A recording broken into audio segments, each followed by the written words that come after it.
cabinet nominees this week, and a key part of getting that group of individuals confirmed is FBI background checks. FBI background checks cannot happen unless there's ascertainment. And I expect not just Democrats, but Republicans in the Senate to be outraged that they won't have access to that information. It could take weeks for that to happen. This is the future of our democracy on the line. It was a fair and square election. Donald Trump lost.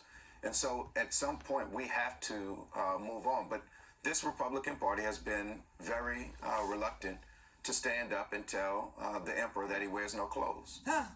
And he is jeopardizing the national security of the United States. He's jeopardizing our health, obviously. He's jeopardizing our ability to distribute a vaccine in the middle of a mass casualty event. The hospitals are jammed. You have almost every hospital in every state saying that they are short of staff, if not beds, if not supplies, if not PPE, if not ventilators. What a mess. What a mess. And yes, Donald Trump is doing this on purpose, and there ought to be a moment of legal reckoning for him.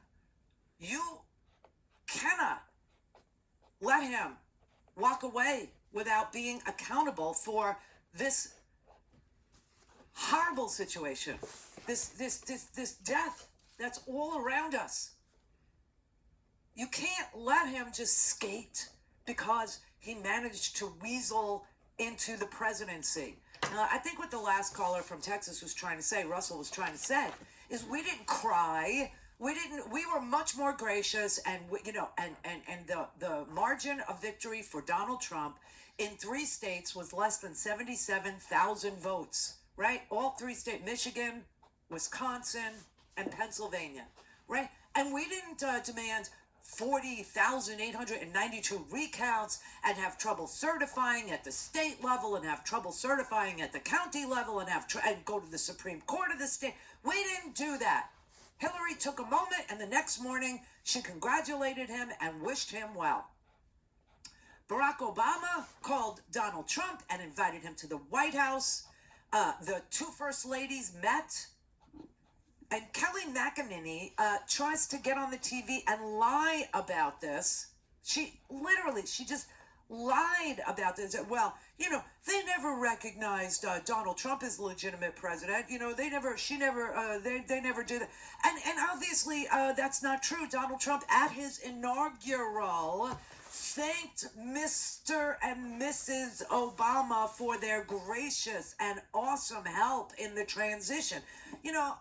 Listen, this is such a strange time with strange, fringy conspiracy theories that have been elevated to ridiculous proportions. I mean, people are literally willing to burn down their own country. How bad does the propaganda have to be? How strong does it have to be? How evil does it have to tell you that your own government is, in order to get people to wish it fails, work to make it fail, scream at the top of their lungs that it has to fail? Democracy has to, wow.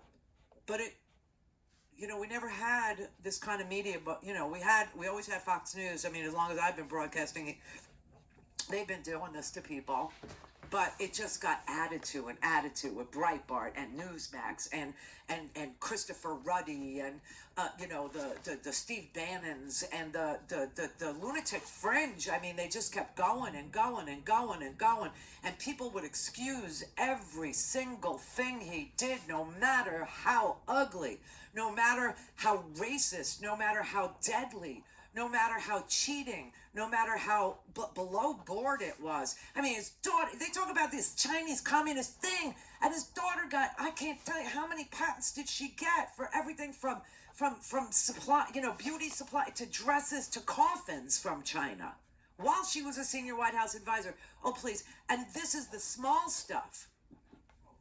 It's a farce what they're doing. Except, look, it won't succeed. I hope you know that. I hope you realize that we are strong enough to weather even this. If you don't die from COVID, that is. Lewis in Oregon. Hello, Randy. Thank you very much for your basically, I think you're being nice, but I love the fact that you call everything as it is, and I want to thank you and all the hosts of Free Speech TV. I can't afford to do you all individually, so I do Free Speech TV because you're the only platform that kept my sanity during 9/11 when I heard even Dan Rather say, give me a gun and have the president point me toward wherever I need to go. I'm like, oh my God, Crystal Night, Crystal Rock, with safety. And it was basically FSTV. So keep reminding us that every time we coddle this infantile adult, and I don't want to insult infants, who occupies our White House, that people are dying. That's the first thing. I love what you're doing to let people know that the whole thing with GSA and him just tearing things apart. So let me just tell you this. So Emily, GSA Emily, said that she would let Congress know something about something next Monday. Okay, Yes. and the House of Representatives wrote her a letter today and said, no, you can't wait till Monday to tell us something about something. People are literally dying in this country. So, Yeah. in the spirit of accommodation, we're willing to host a briefing for you tomorrow at any time that's convenient for you, Emily. But you need to come. We're reserving 10 o'clock in the morning for you, 2 o'clock in the afternoon, and 3 o'clock. At any time tomorrow that you would like to arrange this briefing, just let us know by 5 o'clock today, because we can't wait another week for you to tell us what your thinking is. Why should we? She's on our wages in the first place. She's a bureaucrat. This is exactly the kind of thing that the right wing says they hate, and yet they support this one, being a bureaucrat. Is there anything we citizens can do to write to GSA that might put pressure on her, or is it just a waste of time? No, we need to change laws in this country. There are so many things that we never even understood that could go wrong, that, without laws to protect ourselves, because no one ever dreamed we would have a madman, that we would have a Mussolini, that we would have a Hitler, that we would have a Franco as our president. It was unthinkable. Oh, yes. I used to tell my friends that democracy opens the door for bad people who play in the sandbox and try to keep it. Boy, I wish I hadn't. Listen, here's the thing, and I keep on saying it.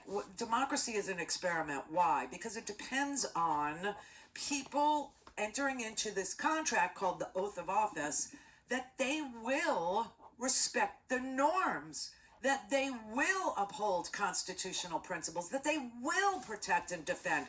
But it's just an oath. That's all it is. As we learned. Because when you have a man with mal-character, when you have a person who doesn't care, he's protected by a memo. A memo written in 1973 that says he can kill as many Americans as he wants. He can rape, he can mangle, he can mutilate, he can spindle, he can steal, he can enrich himself, he can lie, he can cheat, he can preside over an enormous amount of death because of his dereliction of duty, and there's nothing you can do about it. That has to change. So much has to change. Because in the end, we've always relied on character. We've always relied on decent people occupying that Oval Office.